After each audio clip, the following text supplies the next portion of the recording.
اعوذ باللہ من الشیطان الرجیم بسم اللہ الرحمن الرحیم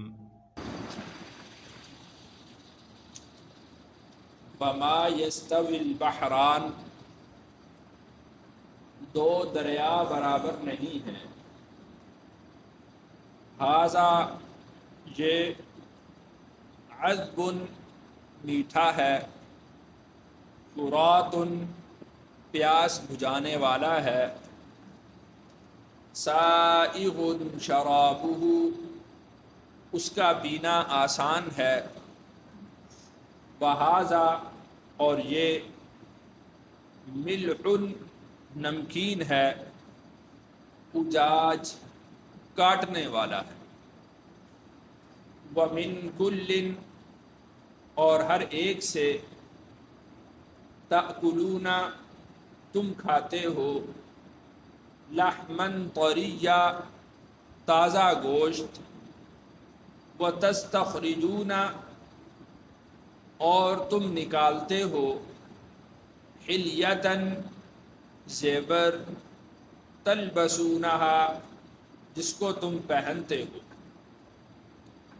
وتری الفلک اور تو دیکھے گا کشتیوں کو، فیہ اس میں، مواخر چیرتی ہوئی جاتی ہیں، لتبتغوا تاکہ تم تلاش کرو، من فضلہ اس کے فضل سے، ولعلکم تشکرون اور تاکہ تم شکر ادا کرو.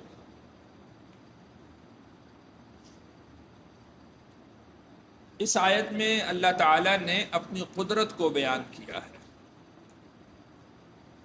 کہ وما یستوی البحران، دو طرح کے دریا وہ برابر نہیں ہو سکتے. میٹھے پانی کا بھی دریا ہے اور کڑوے پانی کا بھی دریا ہے.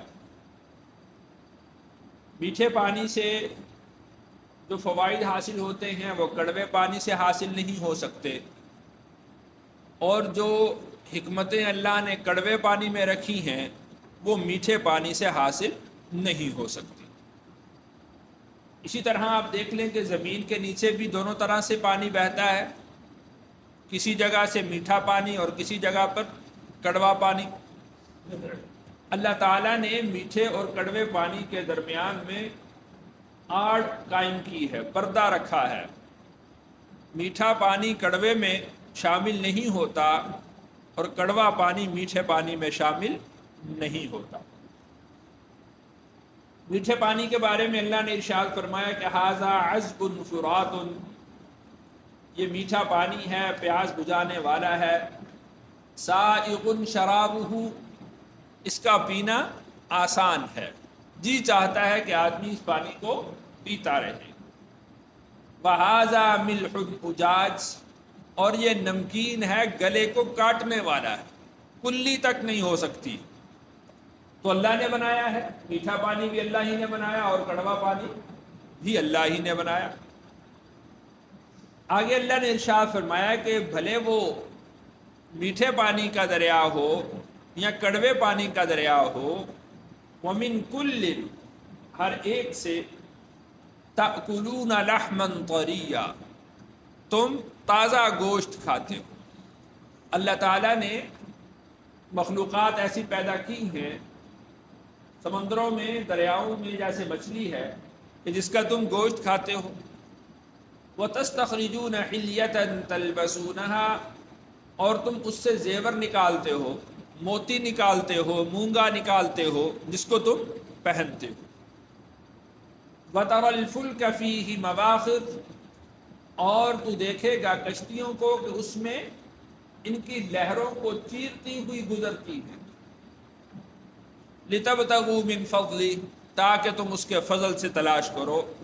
یہاں پر فضل ہی سے مراد روزی روٹی ہے، تجارت ہے، تاکہ تم اس کے فضل سے تلاش کر سکو.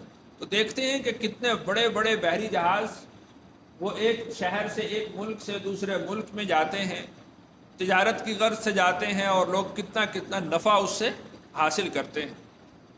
وَلَعَلَّكُمْ تَشْكُرُونَ اور تاکہ تم شکر گزار ہو جاؤ. تاکہ تم شکر کرو کہ اللہ نے اس پانی کے نظام کو تمہارے سپرد کر دیا ہے، اس پانی کے نظام کو تمہارے لیے مسخر کر دیا ہے، اس پانی کے نظام کو اللہ نے تمہارے کام میں لگا دیا ہے۔ تمہیں اس بات پر اللہ کا شکر کرنا چاہیے۔ اور انسان اپنی بڑی کوشش کرتا ہے کہ ہر طرح کے حفاظتی اقدامات کرے، حفاظتی اقدامات کرتا ہے، لیکن جب اللہ کو منظور نہیں ہوتا تو ایک لمحے میں اللہ تعالیٰ اس کو ختم کر دیتے ہیں، غرق کر دیتے ہیں، تاکہ وہ یہ بات سمجھے کہ اس سمندر کے نظام کو اللہ نے تمہارے لیے مسخر کیا ہے، تم اس کے لیے جو بھی حفاظتی اقدامات کرنا چاہو وہ تمہارے لیے کافی نہیں ہے۔ یولج اللیل، وہ داخل کرتا ہے رات کو، فی النہار، دن میں، ویولج النہار، اور وہ داخل کرتا ہے دن کو، فی اللیل، رات میں، وسخر الشمس والقمر، اور اس نے کام میں لگا دیا سورج کو اور چاند کو، کل یجری، ہر ایک چلتا ہے، لأجل مسمى، ایک مقررہ مدت تک۔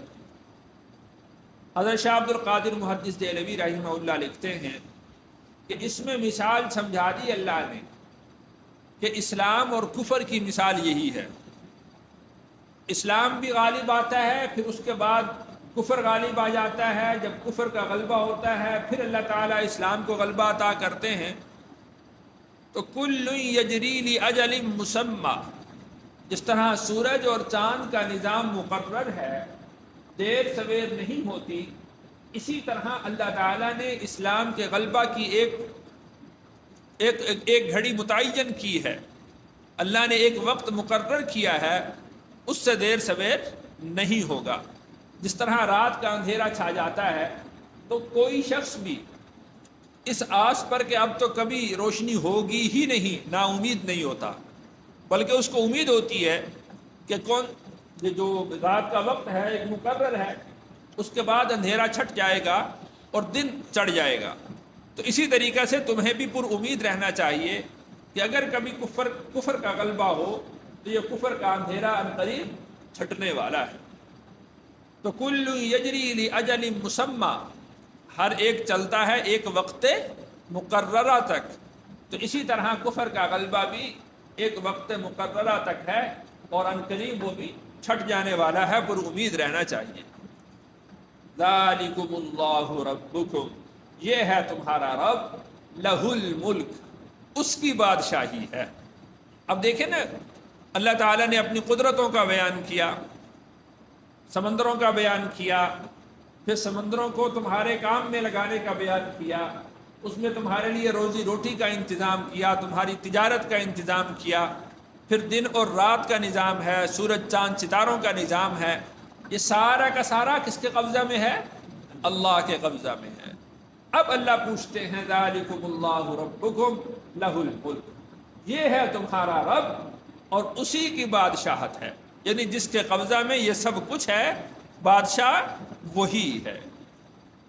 والذین، اور وہ لوگ، تدعون من دونہ، تم پکارتے ہو اس کو چھوڑ کر، ما یملکون، نہیں وہ مالک ہوتے، من قطمیر، کھجور کی گٹھلی کے چھلکے کے۔ قطمیر کہتے ہیں کھجور کی گٹھلی کے اوپر جو باریک سا ایک چھلکا ہوتا ہے اس کو، تو وہ تو اس چیز کے بھی مالک نہیں ہے۔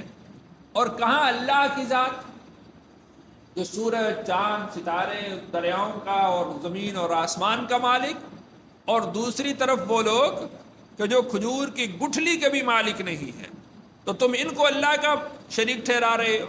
یعنی یہ بادشاہ تو کیا ہوتے، ان کے اختیار میں کیا ہوتا، یہ تو کھجور کی گٹھلی کے چھلکے کا بھی مالک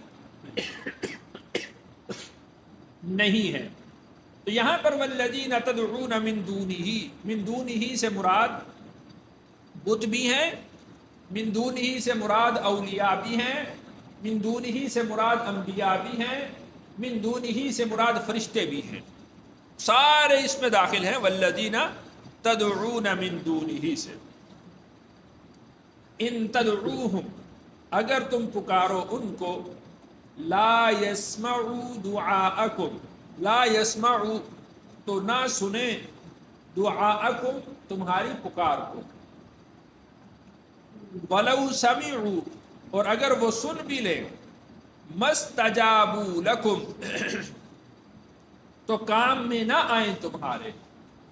اللہ تعالیٰ نے اس یعنی آیت کے اس حصے میں دو چیزوں کی نفی کی ہے۔ پہلی اس بات کی نفی کہ لا یسمعوا دعاءکم، تمہاری پکار کو سنیں ہی کہ نہیں، ولو سمعوا اور اگر وہ سن لیں، مستجابوا لکم تو وہ تمہاری پکار کے اوپر تمہاری بات کو پورا کرنے کے لیے، تمہاری داد رسی کے لیے وہ آئیں گے ہی نہیں۔ لا یسمعوا دعاءکم سے مراد یعنی جس طرح وہ مٹی کی مورتیاں بنا لیتے تھے، پتھر تراش لیتے تھے، لکڑی تراش کر اس کے بت بنا لیا کرتے تھے، اس سے مراد یہ ہے کہ جس طرح بت ہیں تو وہ تمہاری آواز کو نہ سنتے ہیں، نہ تمہاری پکار کو سنتے ہیں، نہ تمہارے آہوزاری کو سنتے ہیں، نہ تمہارے گڑ گڑانے سے واقف ہیں۔ لا یسمعوا دعاءکم، اور اگر بالفرض کوئی ایسا شخص ہو، ایسی ذات ہو کہ جس میں سننے کی طاقت اور صلاحیت تو ہے، اس کو تم پوچھتے ہو تو ولو سمعوا اور اگر وہ سن بھی لیں تو مستجابوا لکم تمہاری داد رسی کے لیے وہ نہ آئیں۔ داد رسی میں نہ آئیں اس کی وجہ کیا ہے؟ اس کی دراصل وجہ یہ ہے کہ یہ ان کے دائرۂ اختیار میں ہی نہیں ہے کہ وہ کسی کی داد رسی کر سکے، ان کے اختیار میں نہیں۔ اس کی مثال یوں سمجھیں کہ مثال کے طور پر آپ نے گیس کا میٹر لگوانا ہے اور آپ درخواست تھانے میں دے آئیں، ان کے اختیار میں ہوگا؟ ان کے اختیار میں ہی نہیں ہے۔ تو وَلَوْ سَمِعُوا مَسْتَجَابُوا لَكُمْ اور اگر وہ سن بھی لیں تو وہ تمہاری داد رسی کو نہ آئیں۔ وَيَوْمَ الْقِيَامَةِ اور قیامت کے دن يَكْفُرُونَ بِشِرْكِكُمْ، یکفرون وہ انکار کریں گے، بشرککم تمہارے اس شرک کا۔ یہ جو بت ہوتے تھے یہ بھی اصل میں ایسا نہیں تھا کہ انہوں نے خود کچھ تخلیق کیے ہوتے تھے، ایسا نہیں ہوتا تھا، بلکہ وہ بزرگوں کے ناموں کے بت بناتے تھے، بزرگوں کے ناموں کے بت بناتے تھے۔ مشرکین مکہ کا جو طریقہ کار تھا وہ اس سے ذرا مختلف تھا۔ پہلے وہ بزرگوں کے نام لے لے کر ان کو پکارا کرتے تھے۔ عمر بن لحی ایک مشرک تھا، تو اس نے تجارت کی، شام کے سفر کیا، عراق کا سفر کیا، تو وہاں پر اس نے دیکھا کہ جو بتوں کے جن بزرگوں کے نام ہم لیتے ہیں ان کا طریقہ یہ ہے کہ وہ اپنے ان بزرگوں کی مورتیاں بنا کر رکھ لیتے ہیں۔ یہاں سے شرک کی ابتدا ہوئی تھی مکہ میں، یہاں سے بزرگوں کی مورتیاں بننا شروع ہوئی تھی مکہ میں۔ اور پھر یہ مکہ کے لوگ یہ جس چیز سے بھی ان کو نفع حاصل ہوتا تھا تو یہ اس کی مورتی بنا لیتے تھے۔ فرشتوں کی مورتی ایک تصور کی کہ فرشتہ یوں ہوتا ہے، اس کی مورتی بنا لی، بزرگوں کی مورتیاں تو بناتے ہی تھے، تو اس طریقہ سے یہ لوگ مورتیاں بنا کر وہ رکھا کرتے تھے۔ ہندوؤں میں جو رواج ہے وہ شیر کی مورتی بناتے ہیں، سانپ کی مورتی بناتے ہیں، چوہوں کی مورتیاں بناتے ہیں، درختوں کی مورتیاں بناتے ہیں، سانپوں کی مورتیاں بنا کر رکھتے ہیں۔ 33 کروڑ خدا ہیں ہندوؤں کے، عبادت گزار کم ہے اور خدا زیادہ ہے۔ تو وَيَوْمَ الْقِيَامَةِ يَكْفُرُونَ بِشِرْكِكُمْ، تو وہ مورتیاں اللہ ان میں جان ڈالیں گے اور ان کو قیامت کے دن سامنے کھڑا کریں گے۔ تو وہ جو مورتی بنائی گئی تھی جس بزرگ کی، وہ بھی تو اللہ کا ولی تھا، اللہ کا دوست تھا، تو وہ انکار کرے گا، اے اللہ میں نے تو ان کو یوں نہیں کہا تھا جس طرح ان لوگوں نے کیا ہے۔ تو وَيَوْمَ الْقِيَامَةِ قیامت کے دن يَكْفُرُونَ بِشِرْكِكُمْ تو وہ تمہارے شرک کا انکار کریں گے۔ وَلَا يُنَبِّئُكَ مِثْلُ خَبِيرٍ اور نہیں خبر دے گا تجھ کو مثل خبردار سے۔ یہ وَلَا يُنَبِّئُكَ مِثْلُ خَبِيرٍ یہ دراصل عرب کے اندر ضرب المثل ہے۔ جب کوئی شخص کسی دوسرے کو سمجھاتا تھا کہ مثال کے طور پر بھئی یہ راہ بہت لٹتا ہے، اس راستے سے کوئی شخص جو جاتا ہے وہاں پر ڈاکو ہیں راستے میں، سامان لوٹ لیتے ہیں اور مسافر کو قتل کر دیتے ہیں، تو دوسرے شخص کو جب وہ سمجھا لیتا تھا تو پھر اس کے بعد یہ جملہ بولتا تھا کہ وَلَا يُنَبِّئُكَ مِثْلُ خَبِيرٍ، جس طرح میں تجھے خبر دے رہا ہوں اس طرح تجھے کوئی اور خبر نہیں دے گا۔ تو اللہ تعالیٰ نے بھی یہ ان کا ضرب المثل یہاں پر بیان فرمایا کہ یہ جو چیزیں میں تمہیں بتا رہا ہوں اس طرح کی خبر بھی تمہیں کوئی اور نہیں دے سکتا، یعنی اتنی پختہ خبر ہے، اتنی قوی یہ خبر ہے کہ اس طرح کی خبر کوئی اور نہیں دے سکتا۔ تو یہ ساری قدرت اللہ تعالیٰ کی اور باقی لوگوں کا عجز اور انکساری اور ان کا بے بس اور بے کس ہونا اللہ نے ان آیات میں بیان فرمایا ہے۔ اللہ تعالیٰ سے دعا ہے اللہ تعالیٰ مجھے اور آپ کو